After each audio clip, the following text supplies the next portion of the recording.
Hello, everyone, and welcome back to the 1871 podcast with me, Mark Roach, and my co host, Johnny Hunt. Hello, Johnny. Good afternoon. How are we? Yeah, I'm all right. Thank you. How are you? Knackered, but good. I'm good. Oh, yeah, you've been Hanging doing on. nights, haven't you? So, Yeah, watching this um, the car crash that is Donald Trump while I was doing it. yeah, well, you ruined my opening line because I'd actually forgot I was going to say this, but I was going to say it's a momentous day today, and it's nothing to do with Donald Trump. It's just that we've had a short break, and the 1871 podcast is back, but you just completely stole my thunder there, but no, Sorry about that, Mark. Sorry. I'll get me coat. I'm on. that's all right. So anyway, we don't want to talk about politics, do we? No, Uh, God. we want to talk about football and some exciting news. It's not really news because we talked about it already, but the 1871 podcast is going live on Sunday from the one and only iconic venue in Reading Town Centre, the Purple Turtle. So basically, what we're doing some live events with ex-Reading players, Reading FC legends. All three of them played in the Premier League, and the first one's on Sunday with Nicky Shorey, who played for England while he was at Reading.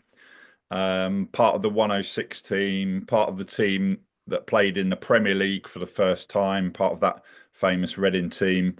And he also played in the first ever game at what was back then referred to as the new Wembley Stadium.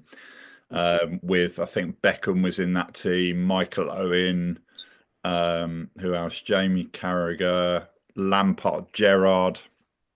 Um, and then Nicky Shorey, and I saw a story that he wrote about, I'm looking at all these other players and thinking, oh, and then there's me.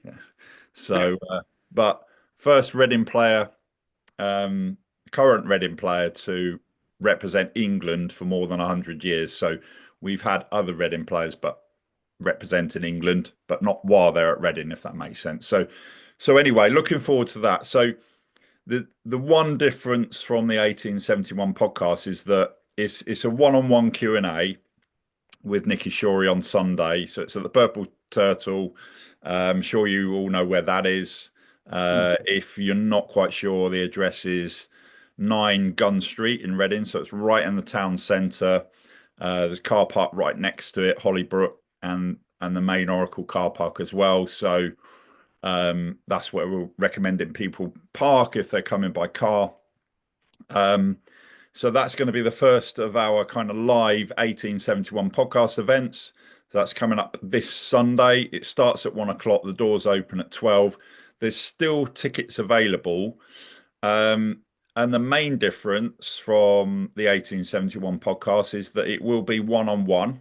So it will be me as the host asking the questions. I'm going to talk as little as possible, don't worry. So you'll want to hear from Nicky Shorey, not me. So I'll be asking him some questions and having a chat with him. It'll be a live audience, and then we'll have a short break, and the audience can ask questions as well. And there are a few people doing meet and greets with Nicky Shorey, but all those tickets actually sold out quite quickly. But we've still got cheap seats left available at £12.50. And children can attend if they're accompanied by an adult. And actually, we've got a special offer to bring you.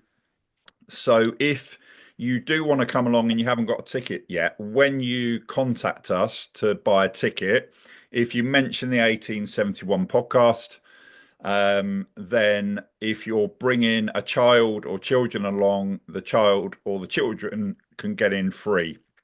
And that offer is available up to and including Friday evening. So if you do want to take advantage of that, if you want to come along, you can buy a ticket. And then if you want to bring a couple of children along or one child, then they can come along absolutely free as part of this special offer if you mention the 1871 podcast and if you do that before Friday. So I hope that's not too complicated. So the adult tickets are £12.50. And how you get a ticket is you can send an email to markroachonline@yahoo.co.uk. So I'm going to spell that MarkRoachOnline. So that's Mark Roach Online at yahoo.co.uk. Or you can send a WhatsApp message or a text message to 07842 627 548. That's 07842 627 548. So that's Nicky Shorey at the Purple Turtle live on Sunday. Starts at 1 o'clock, doors open at 12. So tickets £12.50 plus the special offer for the kids go free. So email to markroachonline at yahoo.co.uk or WhatsApp message or text message for tickets to 07842 627 548. So looking forward to that. So the Purple Turtle is a well-recognised and established venue for Reading fans. Many a celebration in there. I think you've had one or two of those, haven't you, Johnny? Yeah, I just got I can't be there for it. My private jet's out of action at the minute, so I can't fly over. Yeah, and sorry, you loaned me your helicopter, and I forgot to return. Yeah, So that's okay. I know. I uh, need to go and get myself a new Lego one next week. next next time, next time. But yeah, looking forward to that. So, Johnny, I'm going to ask you about Reading's season so far because I think we got some reasons to be cheerful. If we're just talking about on the pitch, Yeah. forget about the Mickey Mouse Cup this week, whatever it's called. It's a bit complicated for me. We don't really care about that, do we? Or is that just because we lost? No, look, well, it's like there's some great results in the last year, but with the way the squad is, it's a good experience for the young players to go out and play. Like this, it's a no-brainer. They got the chance to go and play first team football. I think a couple of lads made their debut, and they're playing against decent opposition. And I think Ruben come out and said, no, that's what players need to play to learn on the game, learn while they're playing, and it's a perfect opportunity because it's not a trophy that means the FA Cup obviously means a lot. The trophy's kind of we'll see where we go, but it's a chance to with the depth of the squad to play the young players and give them the game time, so that then if there's an opportunity becomes available when needed to play in the league, they'll have had that experience that will set them up well to get involved. And that's a think a really good place for us to be in, despite all the off-field stuff. You got these young lads getting game time, which is Yeah. brilliant. Not a lot of the clubs are having that. Yeah, so the short version of that is no, Mark, you're completely wrong. It's very valuable, and actually, I agree with you. So in terms of the first team, um, we're as a Reading fan, I'm not too bothered about it. But Yeah. in terms of what you've said there, very eloquently stating your case, in the same way, I imagine that Donald Trump has got loads of voters to vote for him, but we're not talking about politics. But yeah, you put that very well, Johnny. So you put me in my place there, and that's fine. I don't mind. I didn't mean So, that. so That's yeah, no, you're absolutely right. Valuable experience. but not important as in the scheme of things. It's not what Yeah, we like say was the first team, and the opportunity to progress in the FA Cup. With a it was a good result. And then to get the game we've got, which against a team, which we should win with, even with the youngsters, really, there's an opportunity then to get in the third round and get a decent tie, and a bit of TV money, and hopefully, something like, anything to help at the minute financially, really, isn't it? Let's be honest. well, I'm gonna pick you up on something you've just said now, Johnny, because you said which we should win, and of course, logic says that we should do. Good. But we all know how the FA Cup works. Non-league teams beat league Yeah, teams. absolutely. Happens every year. Um, it's very unlikely we see a non-league team get to the final, for example. But the shocks do happen. But my main question to you, actually, Johnny, is: had you ever heard of that team before? No. No. Am And I I? think I think No. they signed some, I don't know, ex-international. I saw, I can't remember his name. I was this yesterday. Some he's in his 30s, 40s. So there's obviously a bit of Okay. publicity for Not them. Jack, But look, is it's it? Huh? Not Shaka Hislop. No ex-Royals. But no, like it's an opportunity for them, to place. We are still a fairly big club, and to day out for any non-league side, and like they could, anyone's, as you saw the results from the first round, teams come and got results away from home. The only sad part is, I think, teams that were drawing one or full time like Western Supermare miss out on the chance to get the replay to get the money, and that's a lifeline for non-league clubs. But because of the Premier League, deciding that that's not an option anymore, yeah, okay, fine, they get the extra time and penalties, but it's not the same. It's not proper FA Cup football. That's the chance of a replay. If a team played against Reading, gets a draw and he goes back. That's what fans and players want the opportunity. If they don't win, it's a chance to play in front of their own fans, and that's the magic of the cup. But the magic of it's been a bit what's the word? Taken away. I think that's what would be the polite version of it. But it's still Yeah. it's still an enjoyable tournament. Yeah, and it's back in the old days when you were a When young we had lad, hair, Johnny, when you were making your debut for Yeovil Town Reserves, when we had hair. all those years ago. And yeah, anyone listening or watching who didn't know that, that is true. I'm not making that up. How many appearances did you make? None. No, I was only in the training. I wasn't no good enough to play Oh, for. okay. So you didn't play for the youth team, the reserves, or the first team? Not in anything I was fancy. I was under the impression that you'd managed to get a game for the reserves or something, but No, mate. Unfortunately, not when you get taken over by John McGinley and go at half time. Your career's gone. Really. anyway, enough of that then. So yeah, I'd never heard of this team, but fair play to them. They've got through to the second round of the FA Cup, so hats off to them. I remember many years ago when I was covering local football for the Maidenhead Advertiser. I was a sports reporter there. Used to cover Marlow quite a lot, and the manager of Marlow, Dave Russell, was a Spurs fan. The captain, Dave Lay, central midfielder, he was a Spurs fan, and Marlow drew Spurs away. So Marlow's sort of typical crowd was about 150, and they had four coach loads. Went to White Hart Lane, and Marlow lost 5-1, but Dave Lay, the Spurs fan, scored the Marlow goal at White Hart Lane.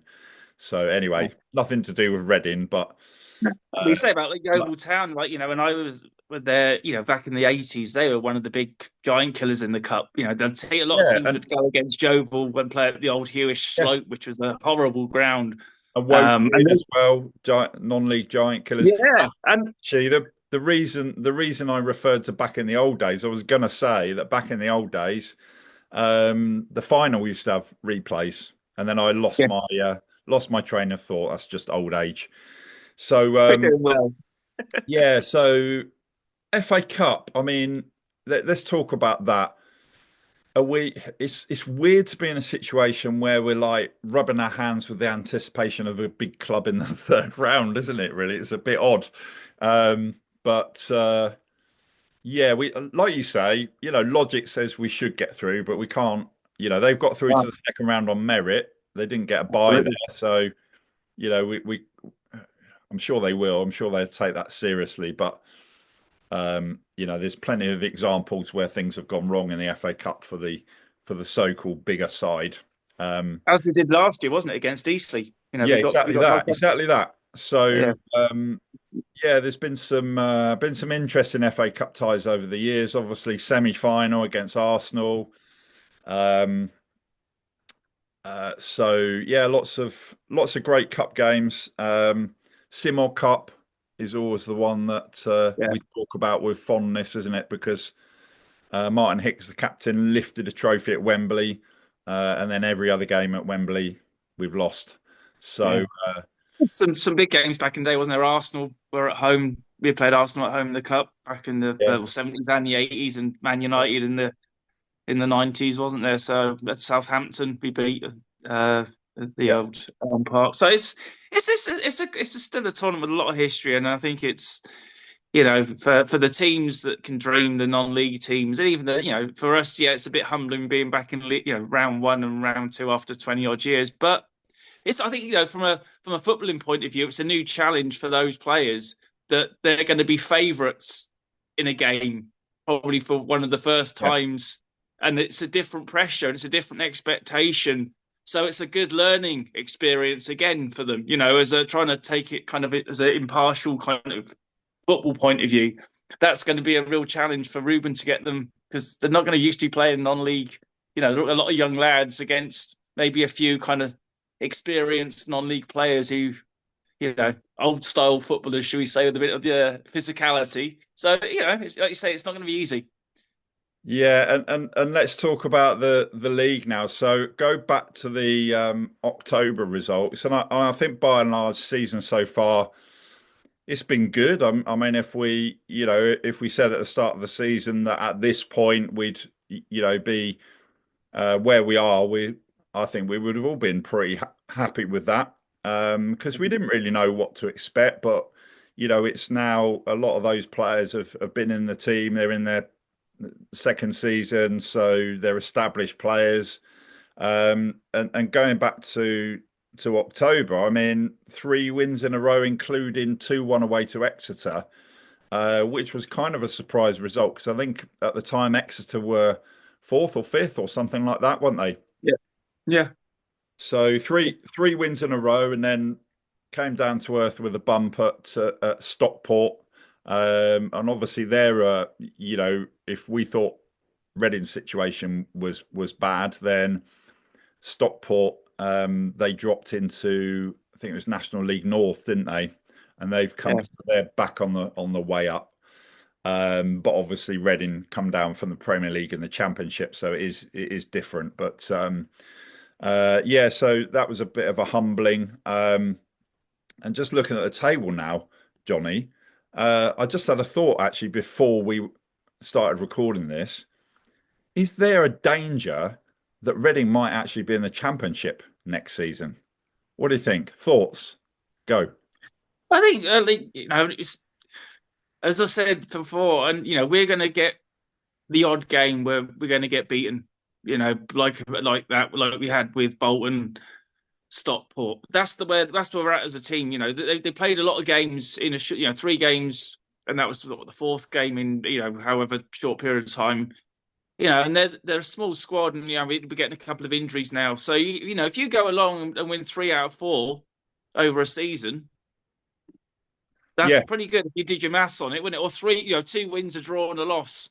And yeah, the thing for us is we've got the points in the bank now compared to yeah, this time last season where we really started doing okay in November, where we started the season off well. And if we can keep that up, and if we're, I always look at there's the next, we talked about the 10th game. The next one to me is Christmas. Where you are at Christmas gives you a good indication of where you're going to be, coming into the end of the season. So if we're around where we are now, Christmas, and then we could go on a run. But I think the biggest, we hope we don't go back about the owner, but what happens in January with the transfer window and the ownership is the key factor into what happens next for us, I think, as a club and a team. We know that we've talked about that to death, but that could really give us the boost to go, on, to challenge for a top 6 if we could get the right players in mixed with what we got. So there's exciting there, but the problems is, a couple of injuries that we've picked up. That's really hitting us because we haven't got the depth to replace. But Sellers finds a way, and I think yeah. they'll if they can just keep in games, keep a little bit of a run going again, get a couple of wins, and if we're around 9th or 10th at Christmas, I think most fans will be going, "Yep, that's Well, you pretty good." mentioned Ruben Sellers, and we've said, on many occasions how well he's doing, and we've praised him for that. And of course, yes, it's about the players once they cross that white line, as they say, what they do. But manager takes a huge amount of credit for that, not just for putting the team out and the tactics and formations and the way they play and all that stuff, but managing everything. he's almost become. I think we talked about this, didn't we? He's almost become the spokesperson for the club in the absence of someone else who's willing to do it. But looking at the table, 1 point off the playoffs at the moment after 13 games, 3 points below Wrexham on the same number of games. And there's Mansfield and Lincoln, they're on 24 points. Then you've got Bolton, 23, and then three teams on 22, Huddersfield, Barnsley, Reading, and then Stockport now on 21. So it's pretty close there, and we've got a draw against Birmingham. So yeah, it's looking pretty healthy on the pitch, isn't it? Really, you can't really say otherwise. Well, you could. I mean, the only downside is Ruben Sellers has been nominated for Manager of the Month, which if he gets Oh it, yeah, that's no, going to jinx it. disaster. So That hopefully you is, won't get no, mentioned in no, it's nominations and never guaranteed. go. It's guaranteed, isn't it? So I think But the no, only even the only guarantee about Manager of the Month is it means you're not going to win it next month, usually. So, um, so we've got games coming up thick and fast. So Saturday away to Stevenage, and then it's the Mickey Mouse Cup again. Sorry, no disrespect. Well, slightly being dismissive there, but the valuable EFL trophy, Southern Group H, Reading at home to Newport. 7 o'clock kickoff. That's a bit odd, isn't it? 7 o'clock kickoff. What do all you our think? players have to be in bed by 9 because they're so Yeah, young. So that's it, isn't it? Yeah, yeah. Their mum's got to pick them up. Yeah, so no, that's fine. So and then we've actually got a couple of Saturday games in a row at 3 o'clock, which is wow. nice because we've had the 12:30s, haven't we? So home to Shrewsbury on the 16th, and then away to Peterborough on the 23rd, away to Barnsley on the 26th, and then FA Cup second round, end of November, Saturday the 30th, home to Harborough. So I don't even know where that is. Where is it? I know they're coming. I know they're playing at Reading, but where is it? I should have looked up. A terrible reason. My geography was never my strong point at school, I have Is to it admit. because there's a place called Market Harborough? Is it something to do with that? I honestly don't know. It's embarrassing. We should know. Anyway, contact us. Let us know. We'll have a look on. We'll have a look on the map. We'll do what we should have done before we started Yeah. recording. But yeah, I must admit, I don't know where it is. I've not heard of them before, and we're not doing a preview for that game. It's not until the end of November, so that's my excuse. We'll find out by then. We'll let you know, or you can look it up. Up to you. So, Johnny, it's sort of Reading FC latest off the pitch. What do you think? No news is good news, because no news is good news means that we aren't getting any bad news. That's kind of all it means, really. What do Yeah. you think? Do you take positive from that we're not hearing anything, or is that a bad thing? It depends what the what mood I'm in. It's positive. It's I don't you're not hearing disastrous news about anyone pulling out, but you're not anywhere hearing about anything progressing. So it's kind of like no man's land, isn't it? All I am hearing is various stories about the mess that Dai Young's in China with various loans and things that he's in trouble for, and can't travel here, can't do this, can't do that. So the pressure's on him. But I think with regards to any sell, that any possible new owner knows what's going on with those issues. So that, from what we kind of gather, isn't going to impact anyone that wants to buy the club. But it's like everything. It's like, why is it taking so long with Reading? It's been over a year since that he put the club up for sale. We're still here. We're still not really any closer. You hope the silence is because of the over the top approach of our possible new owner from last time, where everything was so public. Hopefully, maybe they've just gone, look, we just want to get it done, so we're just keeping it quiet. And when it's done, and you'll all know about it. And if that's the case, I'll take that. Somebody just springs up with an announcement and says it's done. You go, all right, great. Well, we've got a track record of this, because when we did our "Who's going to be the next manager" episode, We went through a list of about 25 names, and nobody thought of Ruben Sellers. So let's hope it's something like that, eh? Yeah. So yeah, I mean, anything else you want to talk about in terms of the team, Johnny? I think I just love the fact that it's a team to be proud of, and we haven't had a team like this for a long time. That Despite you know, everything, despite everything, especially, yeah.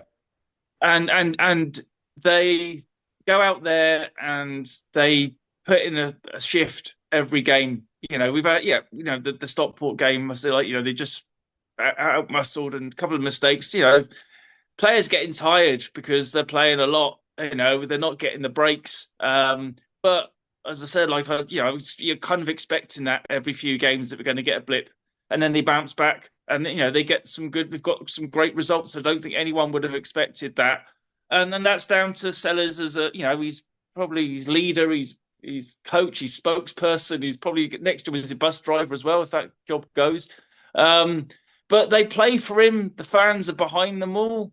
We've got leaders on the pitch that are, young, well, old before the time, like Tyler Bindon, captained on Saturday at the age of 19. And I just think he's going to be, an absolute star going ahead. And that's not any critique of any other players because they're all doing, Craig does an amazing job at right back when he's central midfield and he put his hands up to play there. And I think Pereira coming back in goal does make a difference for us. I think he gives them that confidence. And it's obviously a squad that believe in each other as well because when one, Wareham came on and scored and Sam Smith was, singing his praises, and that's great that there's no jealousy, there's no sniping. There's no, they're in it together, and they're all helping each other, and they all know that the fans are behind them as well. And we're not going to give out about a bad result, and we know they're trying, and that's all we ask as fans. Wish for years that we had seen the same effort from previous teams that just couldn't be bothered to be honest at times, and we're happy to take a paycheck and didn't care about the club. I think obviously when we got relegated to League One that first season back in at that level, um, it was a building process, and now that team's had a year. So the likes of Charlie Savage and others, it's a settled team now, and I think that's a big difference from what we saw in the last couple of years in the Championship. Because obviously that season with Velko Paunovic, I think we was it seven. We won the first seven games, didn't we? And Yeah, yeah, we were top of the league briefly, I think for a couple of hours or something, wasn't it? yeah, We were top of the league at one point after the first seven games, and then it went downhill. We finished seventh, just one place below the playoffs. But the last couple of seasons in the championship, obviously there was the odd game, and you had Holmes and McIntyre. In terms of players that you'd pick out, they were two of the standout players who were really properly representing Reading.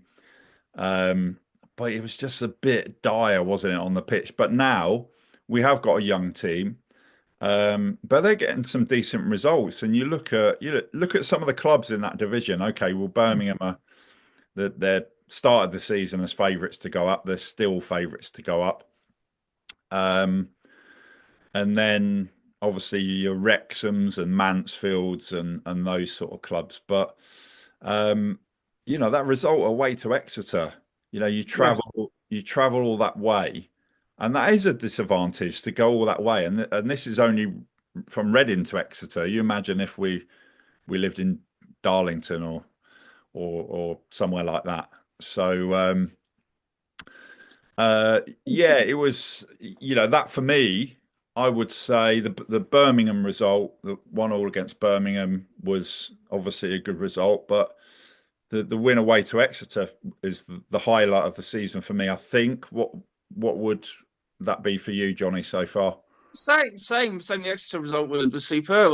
I think what I like, with when Ince was in charge, it was so toxic.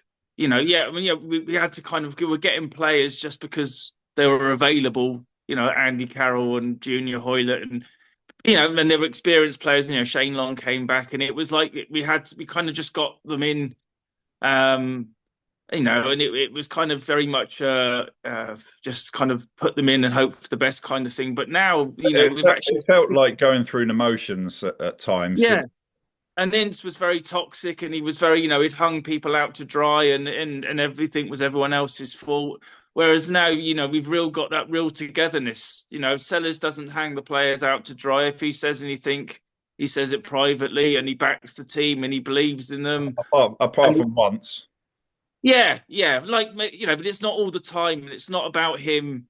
It's not constant negativity. Yeah, but if he says we have a bad game, we have a bad game, and he'll say it as it is. But you can see then he's working with the players, and you can see that they're learning from him. It's not like they go into their shell and sulk because you And know. they seem to like him, don't they? They seem to like Yeah, and respect him.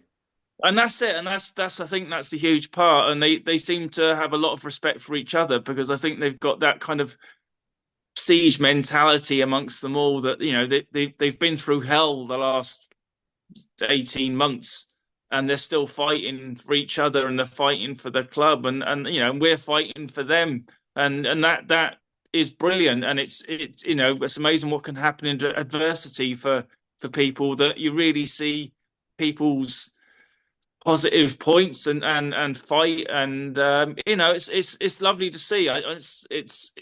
It's getting the identity of our club back again. And I think that's, if we can do that under these circumstances, what could we do with the right things in place? We've already got the great supports for Ruben with the under 21s with Noel, and the under 18s, and with Ledge and Gilksy in the academy. So it's set up there to grow.